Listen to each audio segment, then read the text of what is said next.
মেয়েটি জলে হাত দেওয়ার সঙ্গে সঙ্গে তখনই ভেতরের দানব তার হাত আঁকড়ে ধরল।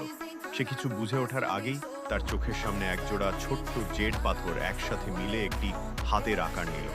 মহিলার জোরে টান দেওয়ায় অবাক করার মতো ভাবে জলের ভেতর থেকে উঠে এলো একটি মানুষ, যা আসলে জেড পাথর থেকে রূপান্তরিত হয়েছিল। সেই জেড পাথর আসলে একটি মেয়েতে রূপ নিয়েছে। মেয়েটির মুখ থেকে জানা গেল সে এই একাডেমির একজন ছাত্রী। মেয়েটি কিছু জানতে চাইবার আগেই মেয়েটি সোনালী আলোয় পরিণত হয়ে ধীরে ধীরে আকাশের দিকে উড়ে গিয়ে মিলিয়ে গেল। হঠাৎ জঙ্গল থেকে এক বিশাল লোমহীন দানব পাখি লাফিয়ে বেরিয়ে এলো। ডানা ঝাপটাতে ঝাপটাতে সে রোদের ওপর নেমে এলো। এই দৃশ্য দেখে সবাই ছুটে পালালো, শুধু ছোট মেয়ে দাঁড়িয়ে রইল। একই জায়গায় দানব পাখিটি কথা বলে উঠল।